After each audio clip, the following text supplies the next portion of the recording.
angle qui est relié, mais qui est plus généralement relié à un enjeu sociétal que la société doit adresser aujourd'hui. C'est celui de l'arrivée de l'intelligence artificielle et en particulier de l'intelligence artificielle générative dans tous les domaines de la société qui sont en train d'être transformés profondément et qui posent à la fois des défis mais aussi des opportunités dans différents domaines et dans celui de l'éducation en particulier. Mais avant de parler plus précisément des questions éducatives et des enjeux éducatifs associés à l'IA générative, je vais d'abord rappeler un petit peu ce que c'est que l'IA générative, la replacer dans un contexte de l'histoire de l'intelligence artificielle plus généralement, et expliquer quels sont plus globalement les enjeux sociétaux associés à l'IA générative et qui en fait justifient l'importance de ce sujet dans le domaine de l'éducation. Alors, d'abord, je me présente très rapidement. Donc, je suis effectivement directeur de recherche d'une équipe de recherche à INRIA. INRIA, c'est un institut de recherche public. C'est un peu comme le CNRS, mais spécialisé dans tout ce qui est associé aux sciences du numérique et à ses applications. Et mon équipe, qui s'appelle Flowers, à Bordeaux, est à la croisée entre l'intelligence artificielle et les sciences cognitives. Il y a la moitié de mon équipe qui sont plutôt des gens avec un background de mathématiques, de physique, d'informatique. Et puis, il y a l'autre moitié de l'équipe qui sont des gens avec un background de psychologie et de sciences de l'éducation. Et notre sujet fondamental de recherche, c'est la curiosité. On essaye de comprendre les mécanismes de la curiosité, son rôle dans les apprentissages chez les humains. Donc, il y a une première dimension de nos travaux qui s'intéresse à vraiment faire avancer notre compréhension fondamentale de la curiosité dans les apprentissages chez l'enfant en particulier. Donc là, on fait beaucoup de sciences cognitives. Et puis, il y a une deuxième partie qui consiste à essayer de transposer un certain nombre de ces principes dans des machines autonomes pour les rendre plus flexibles. Et puis, on s'intéresse aux applications de ces compréhensions et de ces techniques dans deux grands domaines. Il y en a un, c'est l'aide à la découverte scientifique, par exemple, aider des biologistes, des physiciens ou des chimistes à explorer un nouveau matériau, un nouveau composé chimique pour mieux le comprendre. Et le deuxième domaine d'application, c'est l'éducation.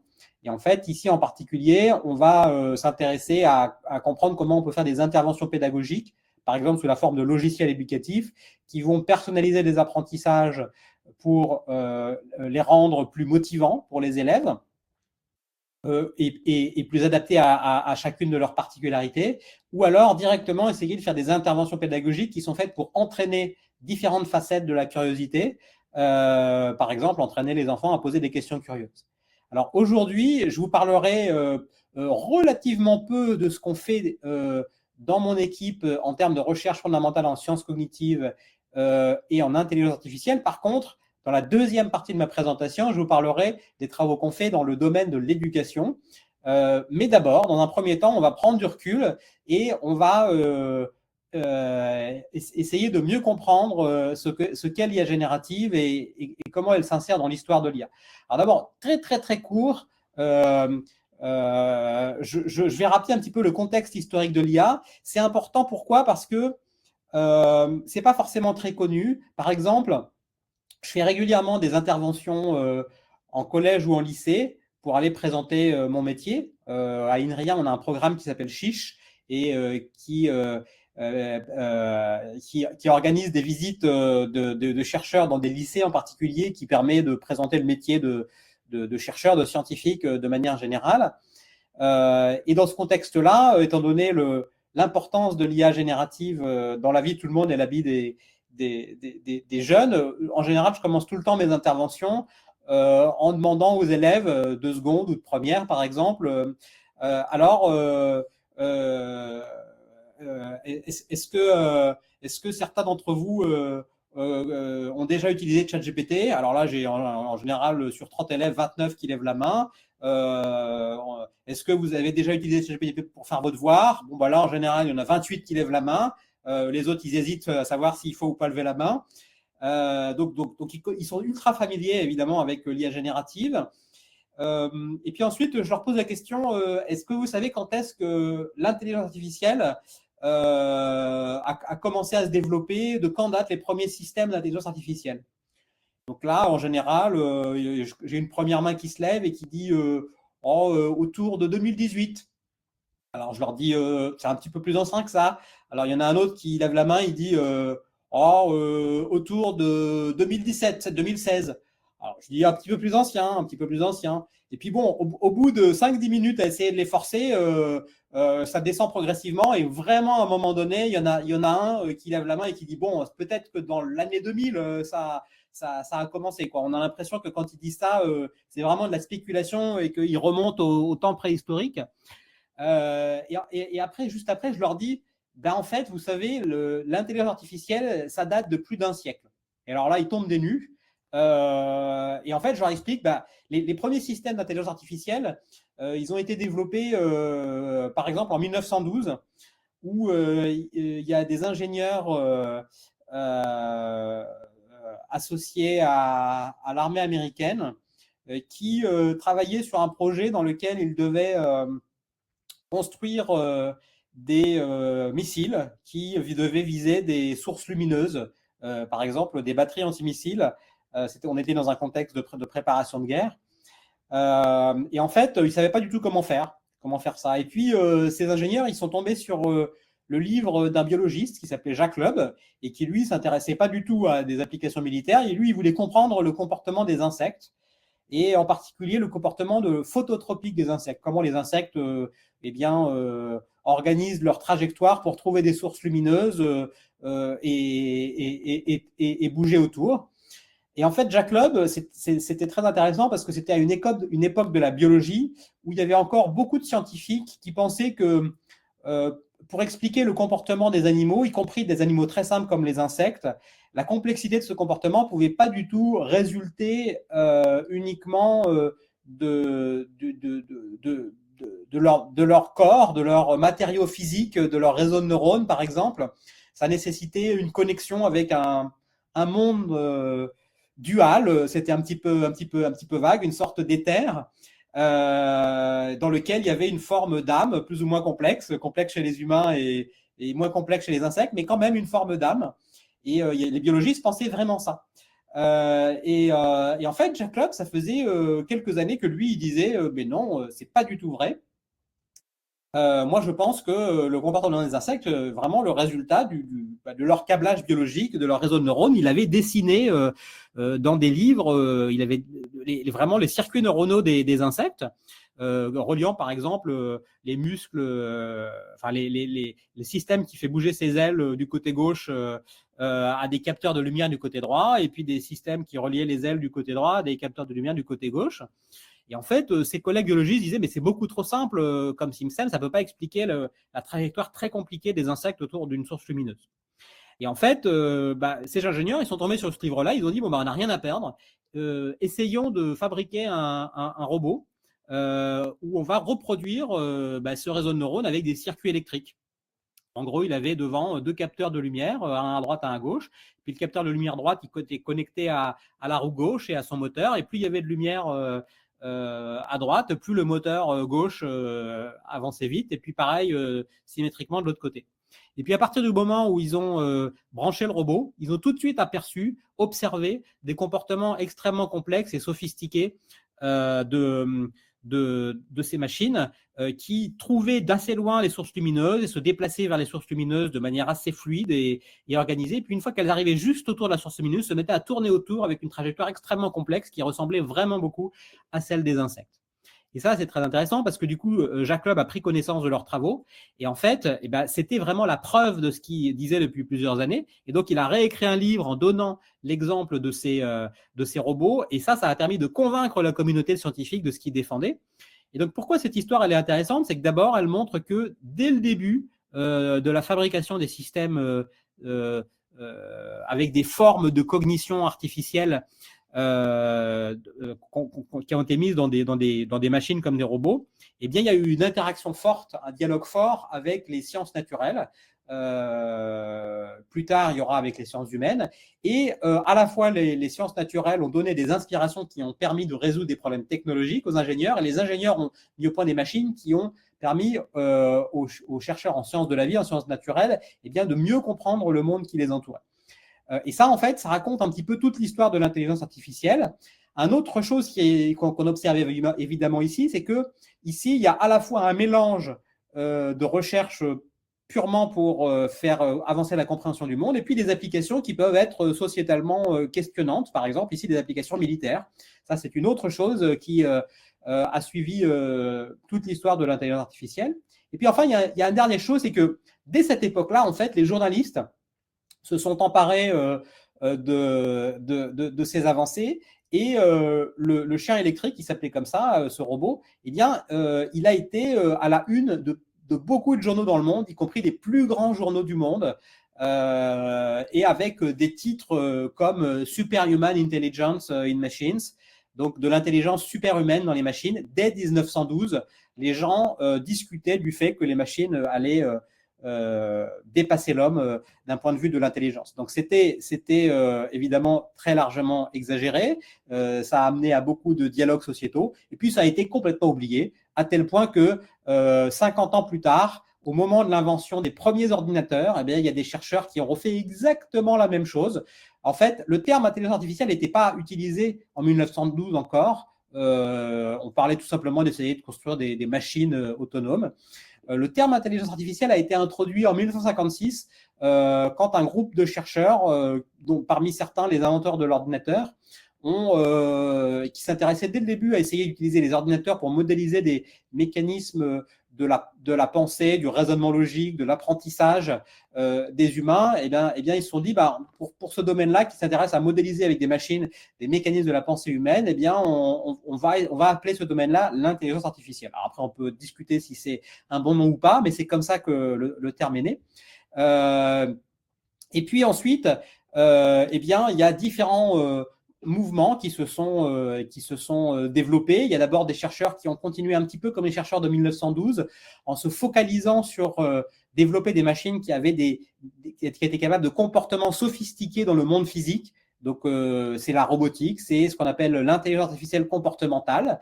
Et puis, il y a d'autres chercheurs qui se sont plutôt focalisés sur essayer de construire des machines capables de faire des raisonnements symboliques, par exemple dans le domaine des mathématiques, ou pour jouer à des jeux comme le jeu de dames ou le jeu d'échecs. Et en fait, dès les années 1950-1960, on savait fabriquer des machines qui jouaient, par exemple, au jeu d'échecs mieux que la plupart des humains. Ce qui manquait encore à cette époque-là, ce sont des machines qui reproduisaient des capacités humaines pour apprendre des savoir-faire nouveaux ou des connaissances nouvelles en interaction avec leur environnement. Et ça, ces capacités d'apprentissage, elles ont été développées progressivement dans un domaine de l'intelligence artificielle qui s'appelle en anglais le machine learning, en français l'apprentissage automatique, et plus récemment dans un domaine qu'on a appelé l'apprentissage profond ou le deep learning, mais qui conceptuellement n'a rien de très nouveau, et en fait qui consiste à essayer de construire des sortes de modèles des réseaux de neurones qui sont dans les êtres vivants, mais en fait ces modèles ils sont très simplifiés. Ce qu'on appelle les neurones artificiels, dans ces réseaux de neurones artificiels, ce sont des objets mathématiques qui ressemblent seulement de très très très loin aux neurones biologiques. Et la manière dont ça fonctionne, c'est que par exemple, si on a un réseau de neurones qui est fait pour apprendre à reconnaître à partir d'une image s'il y a un chat ou un chien dedans, eh bien, en entrée, on va leur donner littéralement une photographie, par exemple, comme une photographie d'un chat. Et c'est quoi une photographie? C'est un tableau de pixels, et dans chaque case du tableau, il y a des nombres qui représentent la couleur de chacun des pixels. Et en fait, chacune de ces cases avec un nombre qui représente la couleur, ça va activer au départ des petits neurones artificiels qui sont des petites boîtes. Et cette activation, elle va être envoyée à d'autres petites boîtes qui sont en fait des petites opérations mathématiques qui, quand elles vont recevoir en entrée les activations des neurones d'entrée, eh bien, elles vont faire des additions, des multiplications pour transformer cette activation en fonction d'un certain nombre de paramètres internes à chacun des neurones artificiels. Et puis, en fait, on va répéter cette opération plusieurs fois. On appelle ça ces différentes fois des couches du réseau de neurones artificiels. Il peut y en avoir beaucoup, avec beaucoup de neurones. Et puis au bout d'un moment, ça arrive à une dernière couche où là, par exemple, il y a des neurones que l'ingénieur a déjà étiquetés. Il y en a un, l'ingénieur il a dit, si ce neurone-là, il s'allume, ça veut dire qu'il y a un chat dans l'image. Si ce neurone-là, il s'allume, ça veut dire qu'il y a un chien. Si celui-là, il s'allume, ça veut dire qu'il y a une chaise, etc., etc. Et alors, au début, le réseau de neurones, il est fait avec des neurones complètement aléatoires. Ça veut dire que les paramètres dans chacun des neurones qui décident des calculs qui sont faits pour transformer le signal d'entrée en signal de sortie, ils sont totalement aléatoires. C'est-à-dire qu'au début, quand on met une image de chat, ça va activer au hasard n'importe quel neurone de sortie. Donc au début, ça va activer le neurone chien, le neurone chaise, etc. Mais ce qui est intéressant, c'est que si on a une base de données associant des images de chat, de chien, de chaise à la vraie étiquette qu'un humain a donnée à la main à l'avance, eh bien, quand on donne une image de chat et on sait que c'est un chat et puis qu'on la met dans le réseau de neurones et lui, il allume le neurone chien, on va être capable de lui dire « c'est faux, c'est une erreur ». Et en fait, tu aurais dû plutôt activer l'autre neurone que nous, on a étiqueté comme chat. Et en fait, cette information d'erreur, elle va pouvoir être utilisée par ce qu'on appelle un algorithme d'apprentissage qui va être capable de mettre à jour progressivement tous les paramètres internes de ce réseau de neurones. Et au fur et à mesure qu'on va présenter des milliers et des milliers d'images de chats, de chiens, de chaises, ces paramètres vont se régler et au bout d'un moment, eh bien, le système il va être capable, étant donné une vraie image de chat, d'allumer le neurone chat, une image de chien, d'allumer le neurone chien, etc., etc. Donc, il va être capable, il aura appris à reconnaître des objets dans des images. On peut utiliser aussi les réseaux de neurones pour faire d'autres choses. Au lieu de prédire ce qu'il y a dans l'image, on peut par exemple faire qu'il va apprendre à décider quelle commande motrice, par exemple dans un robot envoyé dans les moteurs, pour réaliser telle tâche. Par exemple, on peut avoir un robot qui perçoit son environnement avec une caméra, et puis on peut dire au robot, ton but du jeu, c'est de mettre le cube jaune sur le cube rouge, par exemple, et à partir de cette image et de cet objectif qui est exprimé en langue naturelle, l'image et la phrase en langue naturelle va activer des neurones en entrée du réseau de neurones. Et puis progressivement, un peu avec la même approche, le réseau de neurones va apprendre à deviner c'est quoi les actions, les commandes motrices qu'il faut envoyer dans les moteurs du robot pour que, en moyenne, la tâche soit faite correctement et reçoive une bonne récompense de la part de l'ingénieur qui construit le système. Donc ça, c'était les systèmes qui existaient jusqu'à il y a 5 ou 6 ans. Et en fait, quand on parle d'apprentissage profond, c'est tout simplement des réseaux de neurones comme il en existe depuis 30 ou 40 ans, mais juste beaucoup plus gros qu'avant et entraînés avec des bases de données, par exemple des bases de données d'images de chats associées à des chats, de chiens associés à des chiens, beaucoup, beaucoup plus grosses qu'avant. C'est ça qu'on appelle l'apprentissage profond. Mais conceptuellement, il n'y a rien de spécialement nouveau. Ce qu'on a vu apparaître ces toutes dernières années, en particulier depuis 2 ou 3 ans, c'est une famille de logiciels qu'on appelle des logiciels d'intelligence artificielle générative. Alors en fait ici, la petite différence, c'est qu'au lieu de donner en entrée par exemple une image et en sortie on prédit quelle est la catégorie des objets qui sont dans l'image, ou au lieu de mettre en entrée une image et de prédire l'action qu'il faut faire, ici on met en entrée typiquement un texte, ça peut être aussi une image, et on va demander à ces logiciels de continuer le texte ou de compléter l'image ou de fabriquer une image à partir de ce texte. Alors, par exemple, des logiciels d'IA générative qui sont très connus, c'est des logiciels comme ChatGPT, fait par l'entreprise OpenAI, ou Gemini, fait par l'entreprise Google, ou par exemple Midjourney, qui se focalise sur la génération d'images. En France, on a des logiciels comme Mistral, qui sont faits par une entreprise française qui s'appelle Mistral. Et puis, ces 3-4 jours derniers, vous avez entendu parler dans la presse de DeepSeek, qui est fait par une entreprise chinoise. Et donc, comment est-ce qu'on utilise ces systèmes-là? Par exemple, on peut demander à ChatGPT, résume ces films en 5 mots, Harry Potter, Mission Impossible à la famille Adams. Et donc, ChatGPT, il va dire, Harry Potter, 2 points, magie, aventure, amitié, lutte, triomphe, etc. pour les autres. On peut aussi lui demander, créer un portrait de Marilyn Monroe à la manière de Van Gogh, et puis voilà ce que ça donne, ou créer un portrait d'Einstein en rappeur, puis voilà ce que ça donne. Et en fait, quand on lui donne ces instructions-là, ces instructions qu'on lui donne, c'est ça qu'on appelle un prompt. Et puis, il y a d'autres systèmes que probablement vous n'avez pas encore déjà utilisés, mais qui existent déjà, qui permettent carrément de produire des vidéos. Donc là, par exemple, je vais vous montrer cette petite vidéo. Cette petite vidéo, c'est le résultat d'un système de OpenAI qui s'appelle Sora. Et on lui a donné quelques phrases en disant, imagine une scène d'un film de science-fiction où il y a un astronaute qui porte un bonnet rouge tricoté. Et donc, voilà, c'est ça qu'on observe. Et donc, toutes ces images ont été générées entièrement à partir de 3-4 phrases qu'on lui a données. Et en réalité, quand vous les observez, effectivement, vous vous dites, on ne voit pas la différence avec des images tournées avec une vraie caméra et tournées par des vraies personnes. Et en effet, aujourd'hui, on a des techniques qui permettent de générer pas simplement des textes, pas simplement des images, mais aussi des vidéos qui ressemblent en tout point à des textes, des images ou des vidéos qui auraient pu être fabriquées, tournées ou rédigées par des humains. Cette vidéo, elle fait que quelques secondes, mais dans quelques mois, on aura des systèmes qui seront capables d'inventer, de construire, de produire des films, voire même des séries vidéo entières à partir d'un bref prompt, d'un bref texte. Et ces films, ils seront peut-être pas aussi bons que les bons réalisateurs humains, mais ils seront probablement largement meilleurs que la plupart des humains quand ils font des films. Et ce qui est très important de comprendre, c'est que il n'y aura aucun moyen technique de pouvoir identifier qu'une image ou une vidéo donnée aura été produite par un système d'intelligence artificielle et pas par des humains.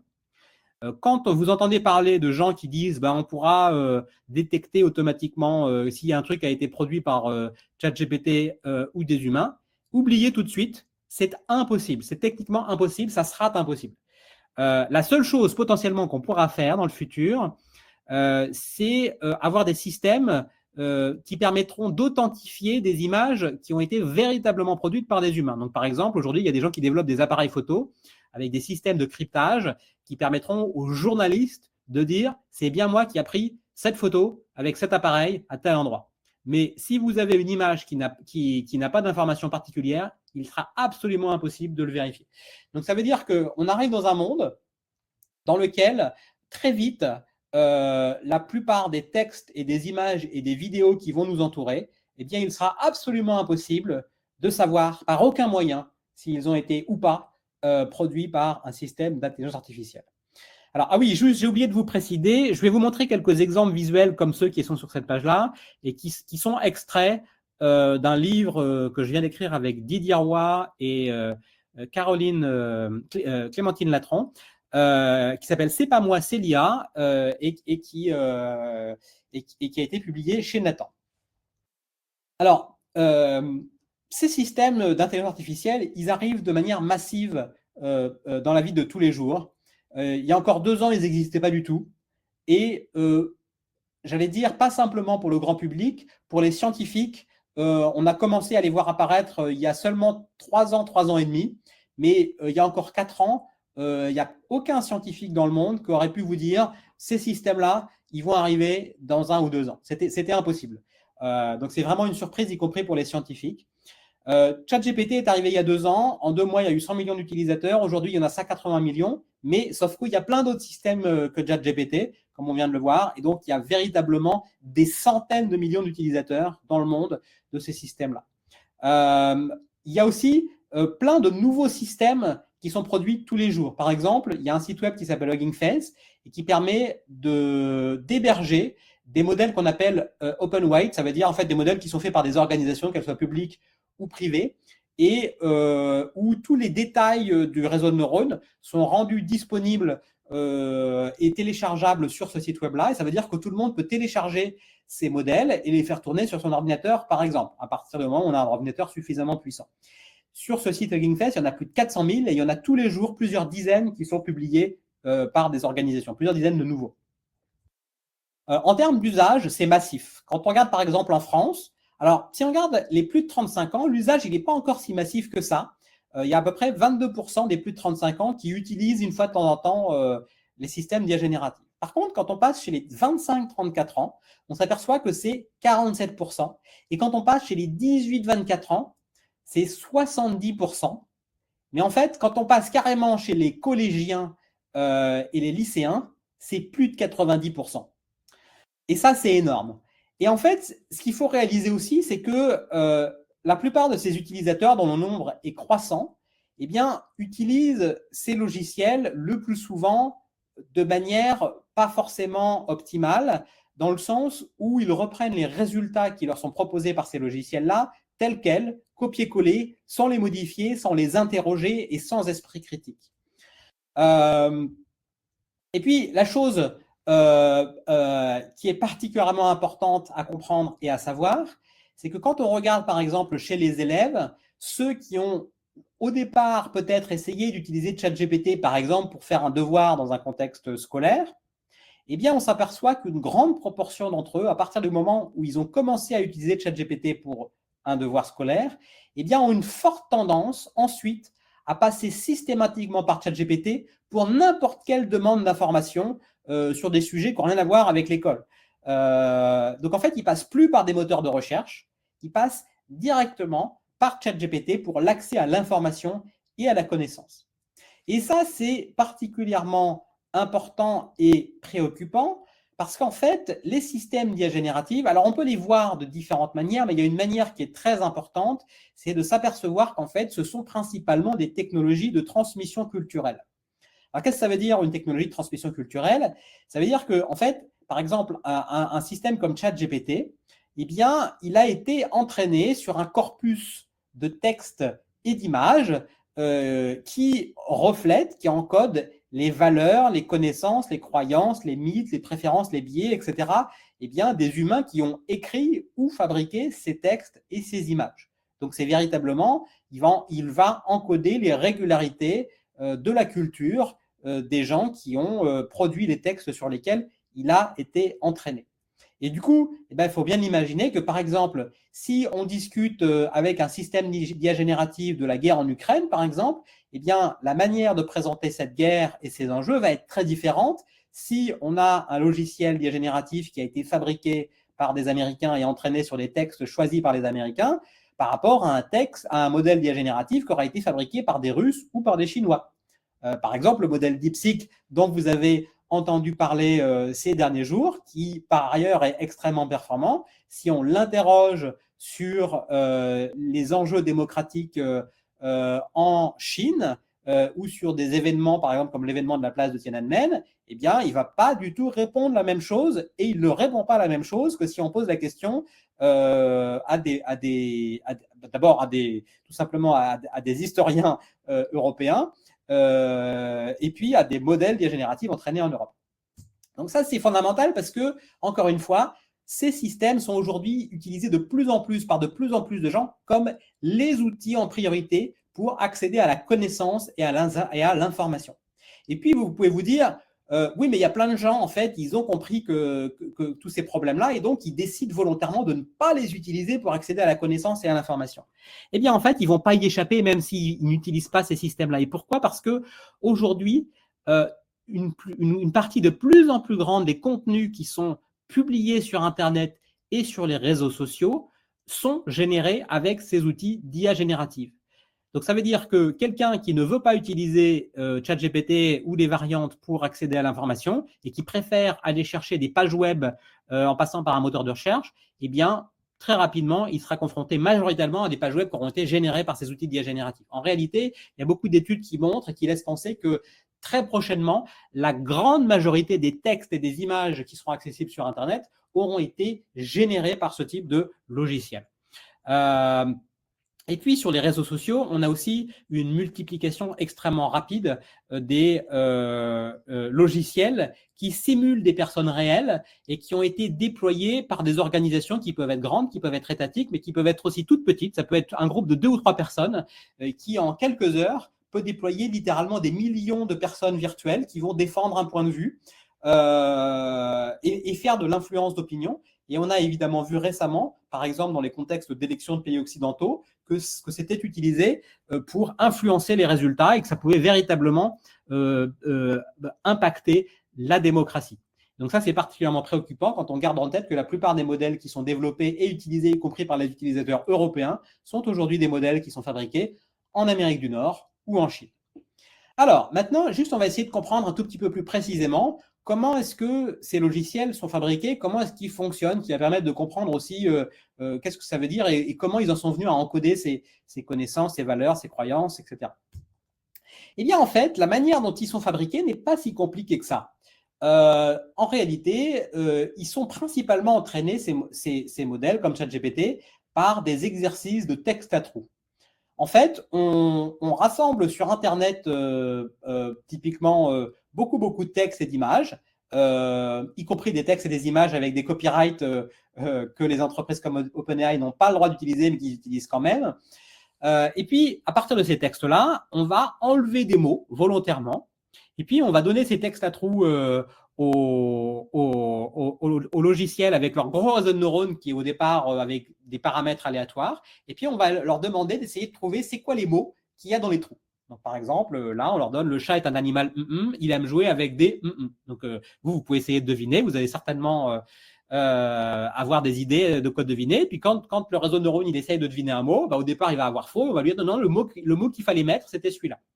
Et puis, comme tout à l'heure, comme je vous expliquais, ce signal d'erreur va être utilisé pour mettre à jour ces paramètres en interne et progressivement augmenter la probabilité de réussite pour compléter ces mots. Et c'est pareil pour les images. On donne des images complètes, on enlève volontairement, on cache des bouts, et puis on essaye d'entraîner le réseau de neurones à reconstruire les bouts qui ont été cachés. Donc, c'est fondamentalement ça, la manière dont sont fabriqués les grands systèmes d'IA générative. Et alors là, vous me direz, oui, mais alors je ne comprends pas parce que s'il est entraîné à remplir des textes à trous, comment est-ce qu'il peut répondre à des demandes complexes comme on le fait avec ChatGPT? Parce que là, on ne lui demande pas de remplir des textes à trous. Et bien, en fait, comment il fait? C'est tout simplement en transformant la demande d'un utilisateur en un texte à trous. Donc, par exemple, prenons l'exemple où on aimerait poser à ChatGPT quelle grande course cycliste a lieu en France? Une question simple, vous connaissez tous la réponse, et c'est juste pour l'exemple c'est pour l'exemple. Eh bien, en fait, ChatGPT, qu'est-ce qu'il va faire? Il va volontairement rajouter un trou à la fin de cette phrase. Et là, il va dire, c'est quoi le prochain mot que je dois mettre dans ce trou? Et en fait, le mot le plus probable, c'est le mot c'est. La plupart des réponses à une question comme ça va commencer par c'est. Et puis ensuite, une fois qu'il a proposé cette réponse C, il dit bon, ok, maintenant, c'est ça mon texte. Quelle grande course cycliste a lieu en France? C'est. Et là, il rajoute un nouveau trou juste après C. Donc là, il essaye de faire les calculs et puis il s'aperçoit que le mot le plus probable, c'est le. Et puis, itérativement, il continue. Puis progressivement, c'est Tours et deux et France. Et voilà, il a écrit la réponse. Et c'est la bonne réponse. Et c'est sa réponse. Vous avez eu l'impression que il a compris dans l'ensemble la question et qu'il a fait une réponse globale, mais en réalité, c'est qu'il a juste itérativement créé un trou à la fin de votre question et puis il a progressivement produit le mot le plus probable. Alors en réalité, si on fait cet entraînement-là sur des réseaux de neurones qui sont relativement petits et qu'on les entraîne avec pas beaucoup de données, en fait, il va pas se passer grand-chose. Ils vont pas être capables d'apprendre grand-chose, ces modèles de langage. Mais il y a quelques années, donc il y a 3 ou 4 ans, il y a des entreprises en particulier qui ont essayé de se dire, mais maintenant, qu'est-ce qui se passe si on prend des réseaux de neurones beaucoup plus gros? Alors c'est vraiment gros, hein. Là, on parle de réseaux de neurones artificiels où il y a des centaines de milliards de neurones, des centaines de milliards de paramètres. C'est énorme. Et on va leur donner, pareil, des centaines de milliards de textes et d'images d'entraînement. Et en fait, ils se sont aperçus que quand on passe vraiment à l'échelle comme ça, eh bien, de manière assez surprenante, apparaissent progressivement, au fur et à mesure qu'on augmente la taille de ces réseaux de neurones et des bases de données d'entraînement, apparaissent des capacités surprenantes. Des capacités de résoudre des problèmes de maths au départ simples et puis de plus en plus compliqués, la capacité de répondre à des questions, la capacité de traduire d'une langue à l'autre, la capacité de résumer un texte, la capacité d'expliquer une blague, la capacité à faire du raisonnement, la capacité à écrire des programmes informatiques, à tel point que les modèles les plus récents, par exemple, eh bien, sont tout à fait capables de passer la plupart des examens universitaires dans tous les domaines, en droit, en médecine, en mathématiques, en physique. Alors, tout à l'heure, je vous disais, quand on reprend un de ces modèles-là, eh bien, quand on veut lui faire réaliser une tâche, donc au gros modèle, eh bien, on va leur donner des instructions qu'on appelle des prompts. Alors, ces prompts, ils peuvent prendre des formes très variées. Ça peut être donner une instruction et puis donner des exemples. Par exemple, on peut lui dire est-ce que tu peux me convertir ces titres de films en emoji? Et puis on lui donne 2-3 exemples. Retour vers le futur, moi je mettrais ça comme emoji. Batman, je mettrais ça. Les Transformers, je mettrais ça. Donc voilà, Star Wars, qu'est-ce que tu mettrais? Donc là, il va produire des emojis associés. Donc ça, c'est un exemple de prompt où on donne des exemples. Et puis, on peut aussi demander des questions. Et en fait, ce qui est très important de comprendre, c'est que les systèmes d'IA générative sont surtout des machines qui permettent de simuler des rôles, simuler ce que feraient des personnes humaines dans certains contextes et à partir de certaines perspectives. Donc, ça veut dire que la réponse à nos questions, elle va être très différente si on met juste une question, par exemple, que veut dire quantique? Et là, on va avoir typiquement un truc par défaut qui ressemble à ce qu'il y a dans Wikipédia. Mais ça, c'est pas forcément la bonne manière d'utiliser un système comme ChatGPT. Ce qui est plus intéressant, c'est de dire à ChatGPT, à chaque fois qu'on lui pose une question, quel rôle tu prends pour répondre à la question et à qui tu t'adresses. Donc, par exemple, on peut lui dire, je veux que tu prennes le rôle d'un professeur de primaire qui enseigne à des enfants de 8 ans. Que veut dire quantique? Et là, la réponse est très différente. Par exemple, il va dire le mot quantique parle de choses petites, vraiment toutes petites, des particules qui font des trucs bizarres comme être à 2 endroits en même temps, et ce qui est normalement impossible. Voilà. Et donc, ça va donner une explication qui est vraiment adaptée au rôle qu'on lui donne. Ça, c'est une chose très importante à comprendre quand on utilise ces logiciels-là. Alors, les gens se posent beaucoup de questions quand ils utilisent ces logiciels-là. Par exemple, ils se disent la question, mais en fait, est-ce que ces logiciels apprennent par cœur? Alors, à la fois oui et à la fois non. À la fois oui, parce que fondamentalement, ils sont faits pour répondre la réponse qui est la plus probable, étant donné la base de texte et d'images sur laquelle ils ont été entraînés. C'est la raison pour laquelle, par exemple, si on pose une question à ChatGPT comme « Quelle est ta couleur préférée ?», ben, il va répondre la plupart du temps « Ma couleur préférée est le bleu ». Alors, première remarque, ça ne veut pas forcément dire que, ça ne veut pas du tout dire, que sa couleur préférée c'est le bleu, parce qu'en fait, un logiciel d'IA générative, c'est pas du tout une personne, c'est juste un système qui va être capable de simuler ce que certains personnages pourraient dire ou faire dans certains contextes, ce qui n'est pas du tout la même chose. Et pourquoi il dit bleu? Tout simplement parce que dans les corpus de texte sur lesquels il a été entraîné, eh bien, il se trouve que la plupart des gens dans la plupart des pays préfèrent le bleu. Et donc, c'est pour ça que la plupart du temps, il va dire bleu. Mais ce qui est intéressant, c'est qu'en fait, quand on demande quelque chose à ChatGPT, il ne répond pas toujours exactement la même chose. Donc, si on lui pose, par exemple, 1000 fois la question « Quelle est ta couleur préférée ?», 85% du temps, il va dire bleu, mais 5% du temps, il va dire turquoise, 4% du temps, il va dire rose, 1,7% il va dire vert. Et ça reflète à peu près la distribution des couleurs préférées dans les populations du monde. C'est comme ça que ça fonctionne. Et donc, d'ailleurs, par ailleurs, ici, il ne répond pas sur une notion, par rapport à une notion de vrai ou de faux. Il n'a aucune notion de vrai ou de faux en logiciel comme ça. La seule notion qu'il a, c'est qu'est-ce qui est le plus probable. Donc, ça permet de dire que c'est un peu du par cœur en mode probabiliste. Mais en fait, ce n'est pas tout le temps comme ça. Quand vous demandez, par exemple, à un logiciel d'IA génératif, par exemple, écrire un petit poème avec des rimes sur Kylian Mbappé, l'exploration spatiale et les lapins verts. Là, c'est absolument sûr, à 99,999%, qu'il n'y a aucun texte sur Internet, ni nulle part, où quelqu'un a déjà essayé de faire ça. Donc, il n'a jamais vu ça. Et néanmoins, il va être capable de faire un poème qui n'est pas du tout ridicule. Hein. Je vous le lis. Kylian Mbappé, joueur à la frappe légendaire, vers l'espace, il part en fusée, sans un souci d'ordinaire. Là-bas, des lapins verts à la coupe délirante, le défi en dribble, dans une ambiance trépidante. Bon, c'est loin d'être nul. Et vraiment, ici, on peut voir qu'il a été capable de produire un objet littéraire relativement créatif à partir d'une demande qui est différente de tous les textes qu'il a vus en entraînement. Et pourquoi? C'est parce qu'il a acquis des capacités à recombiner des savoir-faire qu'il a vus dans plein d'endroits différents pour produire des choses qui sont neuves et originales. Donc en fait, les systèmes d'IA générative ne sont pas des perroquets qui régurgitent les textes qu'on leur a donnés, comme on entend souvent dire. Ils n'ont pas non plus une super intelligence, parce qu'on va le voir tout de suite, ils sont capables de faire des erreurs énormes. Les choses sont plus compliquées. Alors les erreurs, donc ils sont capables à la fois de créer des choses nouvelles, intéressantes et pertinentes, comme on vient de le voir, mais ils font aussi des hallucinations, des erreurs, parfois complètement absurdes. Par exemple, beaucoup de ces logiciels-là on leur demande des questions comme quel œuf a le meilleur goût entre des œufs de poule et des œufs de vache. Et en fait, tout de suite, il va partir sur une argumentation entre les avantages et les inconvénients des œufs de poule et des œufs de vache, sans s'apercevoir qu'en fait, les œufs de vache, ça n'existe pas. C'est pas quelque chose de pertinent. Ça peut faire aussi des erreurs factuelles. Donc, par exemple, ça, c'est une question que j'avais posée à ChatGPT l'année dernière, avant la finale de la Ligue des Champions et avant la demi-finale du Paris Saint-Germain, qui a perdu sa demi-finale.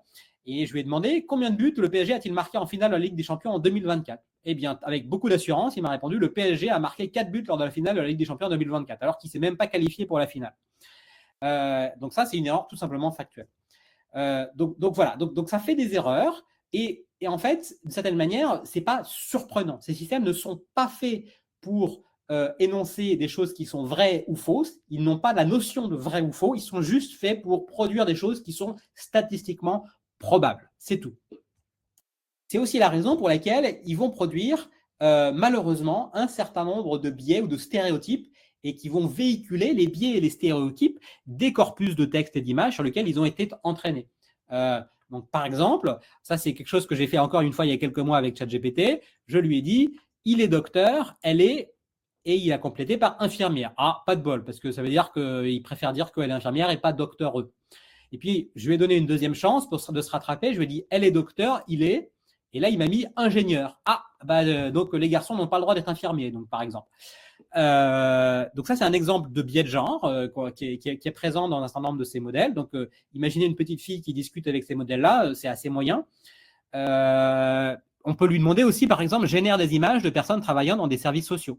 Donc, malheureusement, un certain nombre de ces modèles vont plutôt générer des images, comme à gauche ici, de femmes avec des peaux de couleur foncée. Et puis, si on lui demande de générer des images de personnes productives et travaillant dans des bureaux, malheureusement, les images qui vont être générées vont plutôt ressembler à des images d'hommes de peau de couleur claire.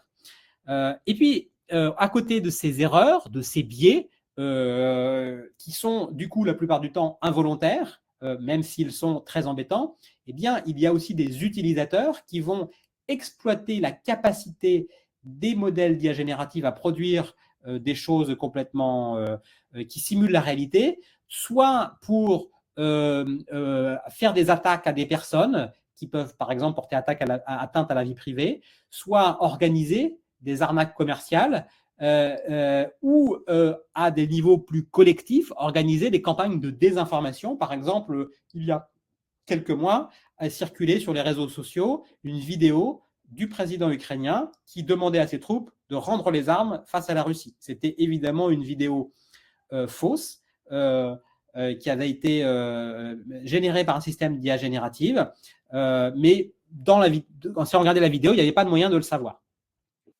Pour essayer de régler certains de ces problèmes, eh bien, on peut quand même essayer de faire des choses. Par exemple, les grandes organisations qui produisent ces systèmes utilisent des techniques qu'on appelle d'alignement, qui permettent de corriger un petit peu le tir pour essayer entre guillemets, d'éduquer les modèles pour produire des textes et des images qui sont compatibles avec les valeurs d'un pays, par exemple. Et donc, ce qu'ils vont faire, c'est qu'ils vont, par exemple, demander à des modèles d'IA générative de répondre à plein de questions. Et puis, ils vont faire évaluer à la main la réponse à ces questions par des scoreurs humains, en ayant donné à ces scoreurs humains des guidelines, des instructions sur ce qui est éthiquement, moralement, politiquement acceptable. Et à partir de ces scores donnés par les humains, eh bien, il y a des algorithmes qui vont exploiter cette information pour éviter que ces systèmes d'IA génératifs produisent des choses qui soient moralement, politiquement, éthiquement choquantes ou qui ne correspondent pas aux valeurs. Alors, ça, c'est intéressant, mais en même temps, ça pose des questions éthiques compliquées. D'abord, qui sont ces scoreurs? La plupart du temps, ce sont des gens qui sont employés dans des pays comme certains pays africains où les réglementations sur le droit du travail sont très limitées. Donc, ce sont des gens qui ne sont pas très payés et en fait, qui sont exposés toute la journée potentiellement à des contenus qui peuvent être choquants. Et c'est parce que ces gens sont exposés toute la journée à des contenus choquants, eh bien qu'aujourd'hui, nous pouvons utiliser des systèmes d'IA génératifs qui, la plupart du temps, ne vont pas produire des contenus choquants. Mais il faut toujours l'avoir en tête.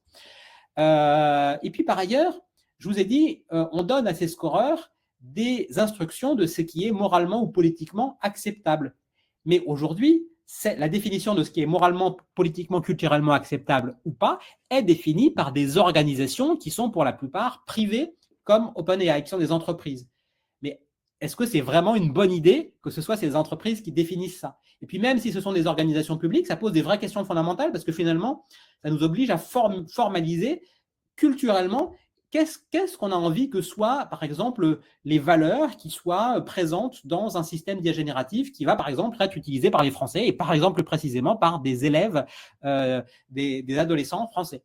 Ben ça, c'est une vraie question qui n'est pas très facile. Et puis, il y a aussi des effets collatéraux de l'alignement qui ne sont pas évidents. Par exemple, une fois qu'on a réglé un système pour éviter qu'il ait des biais de genre, eh ben, ce qui peut se passer, c'est que, par exemple, si on lui demande de générer des illustrations de soldats nazis pendant la Deuxième Guerre mondiale, bien, il peut générer ça. Ça, c'est un problème. Parce que là, OK, il a essayé de limiter les biais de genre. Comme ça, il y a des gens, et les biais de race, il y a des gens de peau de couleurs différentes, et puis des femmes et des hommes. Sauf que là, c'est tout simplement une erreur factuelle historique. Chez les soldats nazis, il n'y avait pas des femmes asiatiques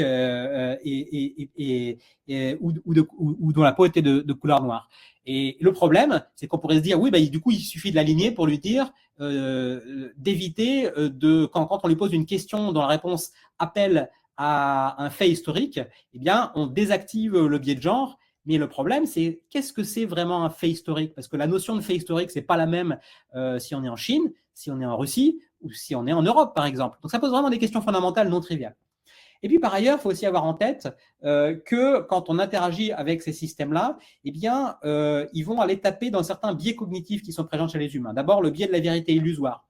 Le cerveau humain, quand il entend quelque chose extrêmement fréquemment, eh bien, il a tendance à penser que c'est vrai. Par exemple, on a tous entendu plein de fois cette idée que peut-être que les humains n'utiliseraient que 10% de leur cerveau. C'est présent dans plein de textes sur Internet.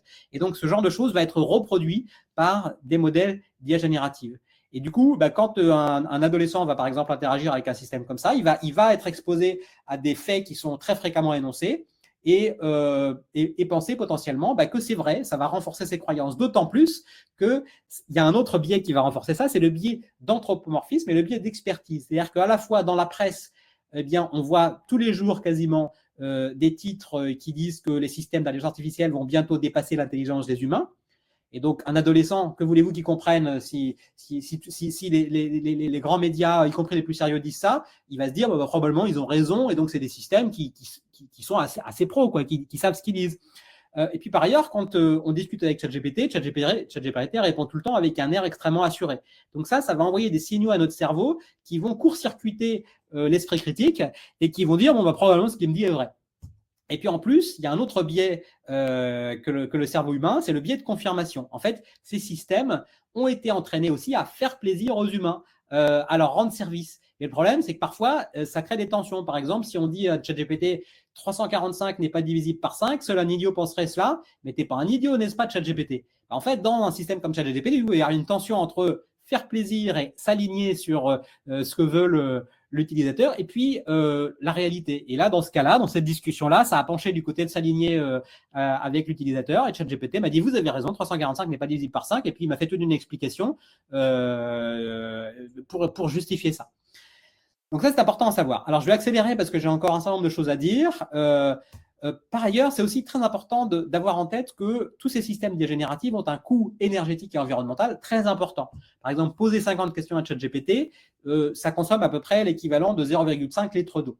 Donc, c'est très important de comprendre que s'il y a certains usages où ça peut être très utile de poser des questions à ces systèmes d'IA générative, si on commence à poser n'importe quelle question élémentaire, combien fait 3 plus 3, ou quelle va être la météo demain à ChatGPT, eh bien, ça va faire exploser littéralement les coûts énergétiques des sociétés occidentales et non occidentales, ce qui va poser un gros problème pour le climat. En même temps, ce sont aussi des systèmes qui peuvent aider à améliorer les prédictions climatiques, à mieux comprendre le climat et à optimiser les ressources dans les usines et en agriculture. Donc, les choses sont compliquées.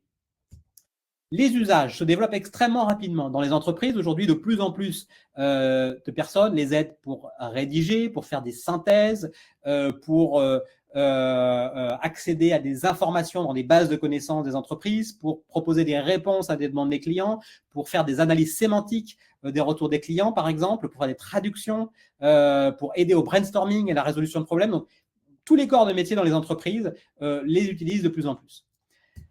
Quelque chose de particulièrement positif en termes d'opportunités qu'apportent ces systèmes, c'est dans les sciences. Je pense qu'on est au début d'une ère absolument révolutionnaire dans les sciences, qui a été marquée récemment par l'attribution de 2 prix Nobel à des chercheurs en intelligence artificielle, le prix Nobel de physique et le prix Nobel de chimie. Par exemple, le prix Nobel de chimie a été décerné à un groupe de chercheurs qui a utilisé les avancées récentes de l'intelligence artificielle pour mieux prédire les propriétés des protéines à partir de formules chimiques. Et en fait, il y a des mécanismes physico-chimiques, quand elles se replient, qui sont très compliqués. Et la forme 3D de leur repliement, c'est ça qui va déterminer leur propriété et par exemple leur action, si on veut les utiliser par exemple, dans des systèmes médicamenteux. Jusqu'à très récemment, c'était extrêmement difficile pour les scientifiques de prédire ça. Et il y a eu des avancées fondamentales et considérables dans les derniers mois qui ont été faites grâce à des systèmes d'IA et qui vont vraiment accélérer à la fois la recherche fondamentale en sciences du vivant, mais aussi les applications, par exemple, dans le domaine médical. Dans le domaine mathématique, c'est aussi utilisé de plus en plus, pas simplement par exemple, des élèves pour leur aider à faire des petits problèmes de maths de lycée, mais par les chercheurs les plus avancés dans le monde pour les aider en tant qu'assistants, par exemple, à mettre au point des parties de preuves de théorèmes extrêmement compliqués. Et puis, c'est utilisé, par exemple, par les physiciens pour mettre au point des matériaux, par exemple, plus durables. Alors, venons-en à l'éducation. Alors, l'éducation, évidemment, est un sujet massif. Comme je le disais tout à l'heure, les lycéens utilisent aujourd'hui à plus de 80-90% de ChatGPT une fois de temps en temps, et y compris dans des contextes d'usage scolaire. Alors, que peut-on dire sur ça? Alors d'abord, la chose la plus importante à avoir en tête, c'est qu'aujourd'hui, il y a relativement peu d'études scientifiques qui ont été faites sur les usages et leurs impacts dans le domaine de l'application, et donc globalement, on ne sait pas grand-chose d'un point de vue scientifique. Mais il y a quand même des choses qu'on commence à voir. D'abord, il y a des choses un peu intuitives, comme il y a certains usages qui sont a priori de toute façon pas très bons. Par exemple, quand un élève va utiliser un système d'IA générative pour faire ses devoirs à la maison, tout simplement pour pas avoir à réfléchir, les faire plus vite et espérer avoir une note de devoir à la maison un peu meilleure, ça c'est clair que d'un point de vue pédagogique, c'est pas très utile. J'ai entendu des enseignants avoir l'idée d'utiliser les systèmes d'IA génératifs pour noter les élèves. Ça, c'est pareil, c'est pas forcément extraordinaire. Par contre, il y a des idées d'usage qui peuvent être bien meilleures. Par exemple, un élève qui travaille sa leçon d'histoire-géographie, il peut littéralement prendre en photo ses notes, envoyer la photo à un logiciel d'IA générative et lui poser la question et lui dire « Est-ce que tu peux me poser des questions pour vérifier si j'ai bien appris et compris ma leçon ?» Ça, c'est intéressant comme usage. Chez les enseignants, il y a des usages qui sont, par exemple, pour créer des exercices, créer des quiz qui peuvent être assez pertinents. Et puis, il peut y avoir des manières de les utiliser qui sont parfois assez originales et vraiment intéressantes. Par exemple, un des enseignants de l'un de mes enfants récemment a fait quelque chose de, je trouve, très utile. C'est dans le cadre d'un enseignement scientifique. Ils étaient en train d'étudier la manière de produire de l'énergie par différents types de centrales énergétiques, charbon, nucléaire, etc. Et en fait, il a dit aux élèves, eh bien, dans 2 semaines, en classe, on va faire un débat. Et dans ce débat, au début de l'heure, je vais attribuer à différents élèves différents rôles. Un, par exemple, sera un représentant du maire d'une commune. Un autre, ça sera un représentant des écologistes. Un autre, ça sera un scientifique. Un autre, ça sera un entrepreneur qui a une entreprise qui développe des technologies pour fabriquer des centrales énergétiques. Et en fait, je ne vous dis pas à l'avance quel rôle vous allez prendre. Par contre, je vous dis l'ensemble des rôles. Et votre travail à la maison, ça va être d'interagir avec ChatGPT et d'essayer de comprendre quels sont les points de vue de ces différentes perspectives, de ces différents rôles sur les différentes centrales. Et en fait, comme du coup, il ne leur dit pas à l'avance quel va être le rôle, ils sont obligés de vraiment travailler avec ChatGPT, d'apprendre à utiliser ChatGPT en spécifiant bien quand on pose une question, d'où on pose la question, pour qui on la pose, dans quel contexte on la pose, pour quel objectif. Et puis du coup, d'apprendre et de comprendre ce que va leur dire ChatGPT et de prendre cet esprit critique parce qu'ils vont être amenés à le défendre dans le cadre d'un débat avec d'autres élèves et le prof en classe. Ça, j'ai trouvé ça vraiment intéressant. Et puis, par exemple, il y a certaines études qui commencent à arriver. Par exemple, j'ai des collègues à l'université de Stanford qui ont fait une étude dans laquelle, alors ils ont déjà beaucoup de logiciels d'apprentissage en ligne, des sortes de MOOC, qu'ils ont ouverts à des élèves de tous les pays du monde. Par exemple, ils ont un cours de première année post-bac d'introduction à l'informatique. Et ils ont fait une expérimentation dans laquelle, pour une population des gens qui sont inscrits à ce cours-là, ils ont donné gratuitement accès à une version de GPT-4, le meilleur chat GPT, avec un paramétrage adapté au contenu de ce cours pour donner des astuces, des indices, des feedbacks pour les élèves. Et puis, ils voulaient voir quel était l'impact de donner cet accès gratuit à ce GPT-4 dans le cadre de ce cours par rapport à un groupe d'élèves qui avait le cours classique sans accès à GPT-4. Et ils ont observé un effet très intéressant. Ils ont observé que chez les élèves qui venaient des pays à haut indice de développement, Amérique du Nord, Europe, eh bien, l'accès à GPT-4 diminuait l'engagement et la réussite aux examens. Ils ne sont pas encore sûrs de bien comprendre pourquoi, ils ont plusieurs hypothèses. Alors que par contre, pour les élèves qui venaient des pays à bas indice de développement, Pakistan, Bangladesh, Kenya, etc., eh bien, l'accès à GPT-4 augmentait considérablement l'engagement et la réussite des élèves aux examens de ce cours. Et d'une certaine manière, l'ensemble de la population qui avait accès à GPT-4, eh bien, au final, il y avait une égalité de réussite et d'engagement dans le cours qui était meilleure que le cours qui n'avait pas accès à GPT-4. Alors, il y a beaucoup de choses encore à faire pour mieux comprendre, mais c'est intéressant à comprendre. Et puis, une autre question qu'on peut se poser de plus près de chez nous, par exemple en Nouvelle-Aquitaine, c'est, OK, donc c'est un fait, les élèves utilisent ces outils-là.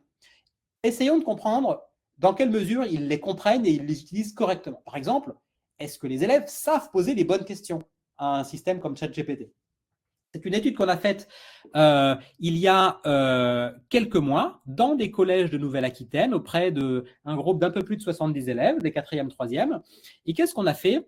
On leur a posé des petits exercices de sciences, un peu comme celui-ci. Par exemple, sur la gauche, vous avez une image, on leur donnait sur un papier. Anna veut comprendre les propriétés de la lumière. Elle a commencé par un test simple en laissant tomber son crayon dans un verre d'eau. Voici ce qu'elle a vu. Donc là, il y a une image et on lui dit, ton but est de comprendre pourquoi l'apparence du crayon est différente.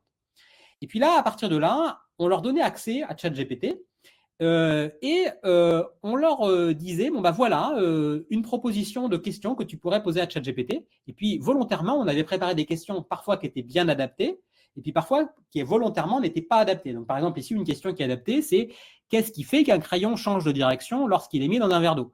Ou une question pas adaptée, c'est pourquoi un crayon devient-il différent? Pourquoi c'est pas adapté? C'est parce qu'en fait, quand on pose ça à ChatGPT, il voit pas la feuille de papier que les élèves ont devant eux. Donc, il peut pas comprendre le contexte. Donc, il va répondre à côté de la plaque. Et en fait, à chaque fois qu'on leur proposait des questions, on leur demandait est-ce que vous pensez que c'est une bonne question ou une mauvaise question? Et puis ensuite, on leur disait si vous voulez, vous pouvez poser cette question à ChatGPT. Et si vous pensez que ce n'est pas une bonne question, vous pouvez poser votre propre question. Une fois qu'ils avaient la réponse de ChatGPT, quel que soit leur choix, ils avaient la possibilité d'évaluer la réponse de ChatGPT et puis de poser une autre question pour raffiner s'ils n'étaient pas satisfaits de la réponse. Voilà. Donc, il y avait tout un tas d'exercices comme ça. Et ce qu'on a observé, c'était quand même assez intéressant. D'abord, première chose, il y avait 73% des élèves qui disaient avoir déjà utilisé ChatGPT. On est sur des 4e, 3e. Et quand on a regardé les notes moyennes de réussite à ces exercices qu'on leur donnait, qui sont quand même pas des exercices d'une complexité fofolle, on s'est aperçu que sur le groupe de 70 élèves un peu plus, la moyenne du groupe, c'était tout simplement à peu près 10 sur 20. Pas extraordinaire. Avec certains élèves qui avaient d'excellentes notes, qui avaient du 18, 19, 20, et puis d'autres élèves qui avaient du 2, 3, 4. Donc on est vraiment sur une gaussienne avec toute la distribution. On s'est aperçu que seulement 8% des élèves reformulent et posent une autre question. Donc ça veut dire que la plupart du temps, quand la réponse n'est pas adaptée, ils n'ont pas le réflexe de reposer la question, de la reformuler. Et par ailleurs, on s'est aperçu que globalement, ce taux de succès moyen de cet exercice est associé au fait qu'en fait, les élèves sont à peu près incapables, pour la plupart d'entre eux, de faire la différence entre une bonne question et une mauvaise question. Alors, ce n'est pas tout à fait le cas pour tous les élèves. De manière plus fine, on a aussi regardé leur métacognition, c'est-à-dire leur capacité à savoir ce qu'ils savent ou ce qu'ils ne savent pas, à comprendre ce qu'ils comprennent ou ce qu'ils ne comprennent pas. Il y a différents outils de psychologie qu'on utilise pour mesurer ça et on s'est aperçu que les élèves qui avaient une métacognition un petit peu plus avancée réussissaient beaucoup mieux à utiliser ce système-là et de manière indépendante de si ou pas avant ils avaient utilisé déjà ChatGPT. On a aussi regardé quel était l'impact pour les élèves d'avoir déjà utilisé ChatGPT. Et en fait, on s'est aperçu que plus les élèves disaient bien connaître les forces et les limites de ChatGPT, moins bons sont leurs résultats. Alors, ça peut paraître surprenant, mais en fait, on peut le comprendre parce que très probablement, ce qui se passe, c'est que ces élèves-là, ils ont exploré par eux-mêmes l'utilisation de ces systèmes d'IA générative. Ils se sont construits des images mentales fausses associées aux biais cognitifs dont j'ai parlé tout à l'heure. Et ces images mentales fausses, eh bien, les ont amenés à avoir un usage surconfiant dans l'outil et donc pas adapté, par exemple, à ne pas comprendre véritablement comment poser les bonnes questions et à ne pas être capable de prendre un recul critique quand ChatGPT leur répond. Donc, ça veut dire qu'il y a deux facteurs clés, la métacognition et la perception a priori de l'IA, et qu'il est très important d'essayer de comprendre comment on peut entraîner, éduquer les élèves sur ces deux facettes de manière à ce qu'ils soient mieux armés pour pouvoir utiliser ce type d'outils. Alors, il se trouve que dans mon équipe, on travaille sur différentes interventions. Par exemple, on a développé récemment des interventions pédagogiques qui visent à entraîner la curiosité et la métacognition des élèves, et plus précisément à entraîner les élèves à poser des questions curieuses, un peu comme celles qu'ils devraient poser dans l'exercice précédent. Donc, ce qu'on fait, par exemple, c'est qu'on leur donne des petits textes. Alors là, c'est des élèves d'école primaire, hein, par ailleurs. On leur donne des petits textes, par exemple, sur les dinosaures, sur les volcans, et puis on leur donne des indices pour essayer de poser des questions qui sont à propos du sujet de ce texte, mais pour lesquelles la réponse n'est pas dans le texte, et puis qui sont des questions un peu complexes, où en gros, la réponse n'est pas oui ou non, ça demande une explication. Et puis, on a comparé différentes approches, par exemple, dans lesquelles on donne plutôt des indices uniquement syntaxiques. Par exemple, tiens, tu pourrais me poser une question qui commence par comment. Et puis, des approches qui reposent aussi sur des indices sémantiques. Par exemple, on va leur proposer des mots associés aux thématiques qui peuvent les mettre sur la piste d'une question. Et en fait, on s'est aperçu que ces interventions, qui, même si elles sont relativement simples, eh bien, permettent réellement de faire progresser les élèves dans la qualité de leurs questions, que ce soit d'un point de vue syntaxique et d'un point de vue sémantique. Et puis ensuite, une fois qu'on a fait cet entraînement, on les met par exemple dans des situations où ils peuvent explorer des vidéos nouvelles sur des sujets qui les intéressent. Et chaque fois qu'ils veulent voir une vidéo, on leur dit, si vous voulez la voir, il faut poser une question d'abord. Et en fait, on analyse à la fois les questions qu'ils posent et puis comme ils sont libres d'explorer le temps qu'ils veulent ces vidéos-là, on regarde combien de temps ils explorent spontanément.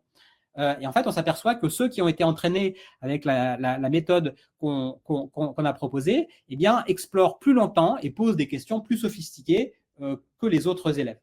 Alors, je vais passer vite, mais je voulais dire aussi que quelque chose qu'on n'a pas réussi à faire dans ces premières expérimentations, c'était néanmoins de changer quelque chose qui est très important, c'est qu'ils ont un a priori négatif du comportement de poser des questions dans le contexte de la classe, et plus généralement, ils ont un a priori négatif de la curiosité dans le contexte de la classe, dû à plein de raisons. Des raisons en particulier sociales, par exemple, le fait que de poser une question un peu curieuse dans la classe, les voisins, ils vont penser qu'on est le faillot de la classe, par exemple. Une autre raison, c'est que, par exemple, beaucoup d'enseignants, même s'ils ont conscience de l'importance de la curiosité, eh bien, souvent vont déployer des scénarios pédagogiques dans lesquels ce sont eux qui prennent le rôle de celui ou de celle qui pose la question, et l'élève prend le rôle de celui qui doit y répondre, avec une compréhension intuitive du fait qu'en fait, la question qu'on leur pose, eh bien, elle est là pour évaluer s'ils ont bien compris ou bien appris leur connaissance. Donc, ils se mettent dans une situation un petit peu de retrait d'évaluation. Et donc, à force d'être habitués à ce scénario pédagogique, ça ne devient pas du tout naturel pour eux d'inverser et de poser une question à l'enseignant, en particulier une question curieuse. Et donc, ces premières interventions ne modifiaient pas cet a priori. Et donc, on a poursuivi notre travail, on a développé ce qu'on appelle les ateliers métacognitifs. Et une composante de ces ateliers, c'est par exemple des petites vidéos qui vont vraiment leur expliquer explicitement c'est quoi la curiosité, c'est quoi le rôle de la curiosité dans les apprentissages, pourquoi c'est important dans la classe, etc. Puis après, on va leur faire quelques petits exercices. Et grâce à cet atelier, on a réussi cette fois-ci à changer, à améliorer leur perception du comportement curieux et de poser des questions dans le contexte de la classe. Voilà. Et bien, je vois que c'est l'heure, donc je vais m'arrêter là. J'aurais pu vous parler d'autres choses, mais je pense qu'il y a déjà largement de quoi discuter à partir de là. Merci beaucoup.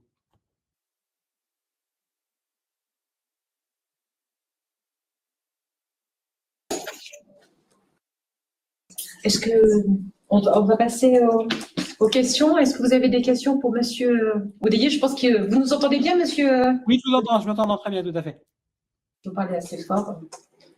Normalement, il n'y aura pas de souci. Et, alors, ce que j'ai juste oublié de dire, parce que c'est important aussi, parce que comme il y a beaucoup d'enseignants, c'est que, donc là, j'ai parlé de ce qu'on peut faire pour aider à développer la métacognition chez les élèves, ce qui va être utile dans le contexte de leur utilisation des outils d'IA, mais beaucoup plus généralement dans tous les autres apprentissages. J'ai dit aussi, c'est très important d'éduquer leur littératie à l'intelligence artificielle.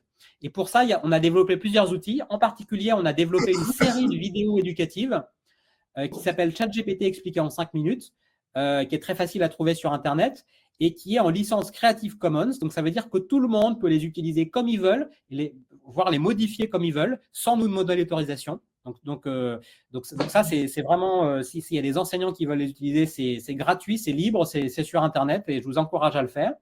Et puis, le livre dont je vous parlais au départ, qu'on a écrit avec Didier Roy et Clémentine Latron pour introduire les mécanismes, les usages et les enjeux sociétaux de l'IA, en fait, c'est un livre qu'on a écrit d'abord en pensant aux ados, mais qui est aussi fait pour être lu par les parents, par les grands-parents et par les enseignants. C'est-à-dire que je pense que tout le monde peut y trouver son compte. Donc, voilà, si vous voulez vous-même peut-être en savoir plus sur ce monde de l'IA générative et de ses enjeux sociétaux, c'est ma minute de publicité.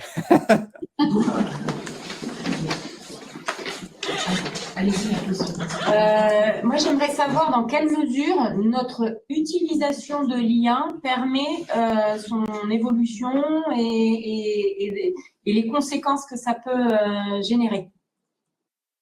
Alors, est-ce que vous pouvez préciser exactement ce que vous avez en tête? Parce que je pense qu'il y a différentes manières de comprendre et de répondre à votre question, juste pour comprendre mieux ce que vous avez en tête. Donc, à partir du moment où on a bien compris que l'IA, elle utilisait les données qu'on produisait nous-mêmes, dans quelle mesure l'utilisation et l'usage qu'on en a va permettre de modifier?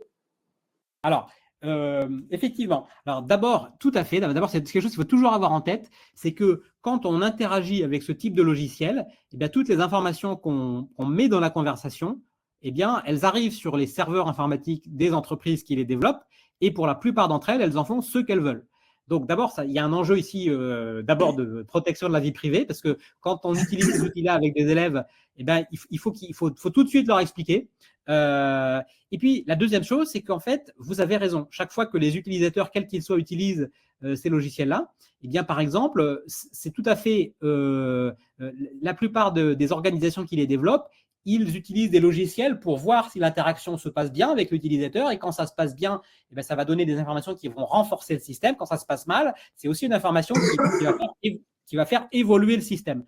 Donc, tous les utilisateurs participent à l'évolution de ces systèmes-là. Effectivement, il n'y a pas encore de réglementation qui permet facilement aux utilisateurs, par exemple, de dire moi, je ne veux pas que mes interactions soient utilisées pour faire évoluer le système dans telle ou telle manière. Ça viendra très probablement, on n'en est pas encore là. Merci. Une question, sinon? Oui. Moi, je m'étais intéressé à un moment à comment à l'aspect probabiliste des IA génératives et j'avais le mot token que je n'arrivais pas totalement à comprendre. Ouais, alors effectivement, c'est un petit jargon. En fait, c'est que quand on écrit un texte qui est donné comme instruction à un logiciel d'IA générative, en réalité, lui, il ne va pas traiter les mots tels que nous, on les perçoit et on les organise. C'est qu'il va décomposer tous les mots en sous-parties élémentaires. Et c'est ça qu'ils appellent des tokens. Et intuitivement, pour nous, ça correspond à peu près à des syllabes. Mais ce n'est pas forcément exactement des syllabes, mais c'est à peu près des syllabes. Et en fait, c'est la même chose pour les images. Quand on lui donne des images en entrée, l'image, elle est décomposée en tout petits bouts et qui sont l'équivalent des syllabes pour des images. Et ça constitue le vocabulaire qui est utilisé de base pour représenter les textes et les images par ces logiciels-là. Et en fait, c'est un grand vocabulaire. Il y en a en général 50, 100 000 ou 200 000 pour lesquels qu'ils considèrent. Donc, un token, c'est tout simplement une unité de base un peu plus petite que les mots. Une autre question aussi. Je voudrais revenir sur l'exemple que vous aviez donné sur le devoir avec le crayon et voilà, sur l'histoire de la lumière. Parce que je me demandais si l'intelligence artificielle, on pouvait, pas tout simplement maintenant ou dans un avenir proche, scanner la question, en fait, et du coup, ça biaise complètement la démonstration, puisque Alors, là, on précisément à la commande du professeur. Donc, est-ce que c'est quelque alors chose non, en fait, oui et non. C'est-à-dire que justement, le but du jeu, c'est que les élèves, quand on va faire une intervention, c'est qu'ils comprennent qu'il est important d'expliquer le contexte. Et une fois qu'ils auront compris ça, ils vont justement comprendre que ce soit un devoir scolaire ou pas d'ailleurs, quand ils posent une question à propos d'un document qu'ils ont sur autre chose, là, il faut idéalement montrer le document ou alors l'expliquer tout en détail. Donc en fait, le fait de prendre la photo et de le montrer, ça devrait être la conséquence de comprendre comment ces systèmes-là fonctionnent. Et par ailleurs, ce qui est important de comprendre, c'est que là, c'est un usage dans lequel, effectivement, on donne un exercice à faire qui est sur une feuille de papier. Mais il y a beaucoup d'autres utilisations de ces logiciels dans lesquels peut-être il n'existe pas déjà, on va dire, un papier sur Internet ou un site Internet sur lequel on veut poser une question. C'est tout simplement, par exemple, un élève, il a dans sa tête une question curieuse qui se pose pour comprendre mieux, par exemple, un truc qu'il a entendu à la radio dans les nouvelles. Et il a envie de comprendre mieux. Bon, en fait, à partir de là, c'est là aussi qu'il doit comprendre que quand il pose une question à ces systèmes-là, il faut la formuler d'une manière particulière, expliquer le contexte, expliquer quel rôle doit jouer le système, à qui il doit s'adresser. C'est ça, en fait. D'une certaine manière, c'est vraiment comprendre comment on apprend à poser des questions. Oui, moi j'ai une question. Votre conférence est très intéressante, mais j'aimerais bien que vous abordiez en fait la notion de temps. C'est-à-dire qu'en fait, pour moi, pour comprendre l'intelligence artificielle, il faut explorer. Explorer, ça demande du temps. Et justement, si les élèves ne reformulent pas, c'est peut-être qu'on leur a appris un rapport au temps qui est un temps qui est extrêmement rapide. Et donc, de fait, s'ils ne reformulent pas, c'est qu'en fait, ils ont une rationalité limitée et ils vont s'arrêter tout de suite à ce qu'ils jugent comme étant la première réponse satisfaisante. Et donc, peut-être pour mieux éduquer en fait à l'intelligence artificielle, est-ce qu'il ne faut pas qu'on redéfinisse en fait ce qu'on entend par notion du temps dans le quotidien et dans le système éducatif? Alors, je pense qu'il y a plusieurs dimensions effectivement à votre remarque. D'abord, en fait, par rapport là, à ce que vous dites sur les élèves, je pense que de mon point de vue, ce qui est le plus important, c'est pas tellement la notion de temps, c'est plutôt la notion d'esprit critique, c'est-à-dire la capacité à interroger en permanence ce qu'ils font et les informations qui leur proviennent. Et ça, c'est une chose effectivement pour lequel aujourd'hui, il n'y a pas véritablement d'enseignement qui est fait, que ce soit à l'école primaire, au collège ou au lycée, parce que les enseignements sont organisés autour d'enseignements disciplinaires. On enseigne à faire des maths, des langues, du français, de l'histoire, de la géographie, mais on n'enseigne pas, par exemple, des savoir-faire métacognitifs. Et ça demande de faire des exercices relativement spécifiques, d'apprendre à prendre du recul sur les questions, sur les données.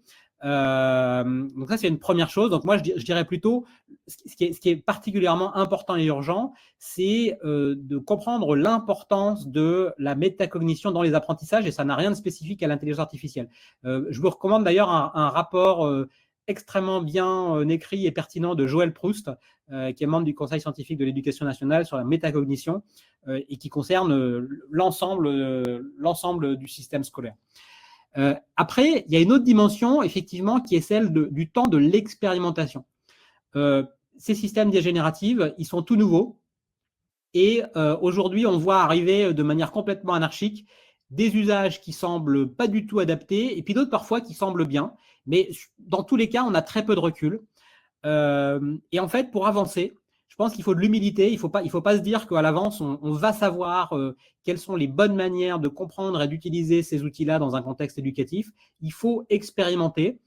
Et il faut expérimenter en prenant le temps d'expérimenter, en ayant l'humilité de se dire ce qu'on va essayer ne va pas forcément fonctionner. Et puis en partageant ce qu'on va observer. Et dans ce sens-là, je pense que les enseignants il est important que vous preniez le temps d'expérimenter et que vous soyez confortable avec le fait de ne pas être totalement sûr de si ça va marcher ou pas, d'être dans une interaction avec les élèves dans laquelle peut-être que les élèves ils vont poser des questions auxquelles vous n'aurez pas de réponse.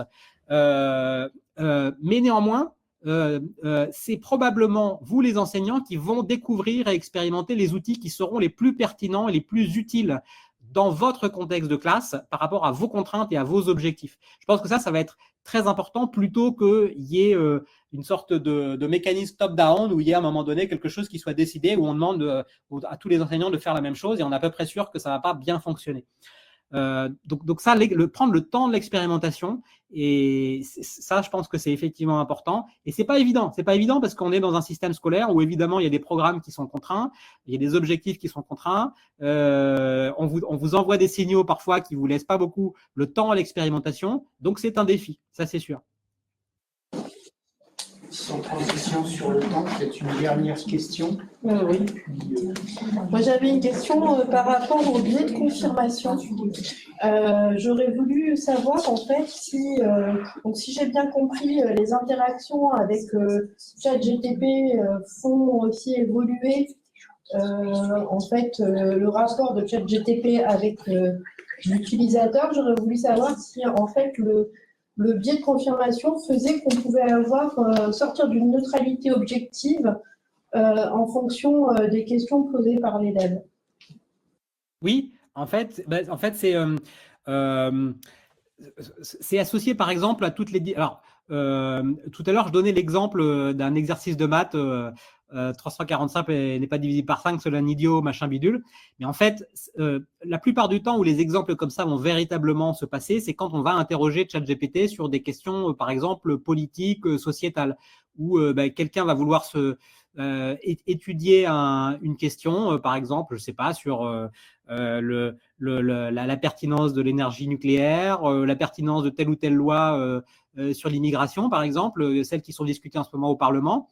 Et en fait, par exemple, un utilisateur, il va commencer en disant mon point de vue aujourd'hui, c'est ça, j'aimerais en discuter avec toi. En fait, ces systèmes-là vont plutôt avoir tendance à faire une réponse et à prendre une perspective qui va confirmer la perspective initiale de l'utilisateur. Alors, c'est quelque chose sur lequel les concepteurs de ces systèmes-là travaillent, mais c'est très difficile. C'est très difficile. Donc en fait, très facilement, dès qu'on est sur des sujets pour lesquels il n'y a pas véritablement de notion de vérité, mais des points de vue un peu différents, c'est très facile de se retrouver embarqué dans une discussion où la personne va se retrouver confirmée dans ses a priori.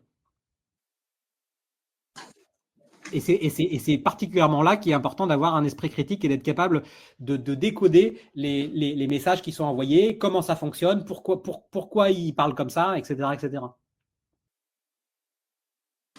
Merci beaucoup, Monsieur Oudégué, pour votre intervention. Du côté de la Charente, on va malheureusement devoir partir manger, mais un grand merci à vous pour cette conférence de très bonne qualité.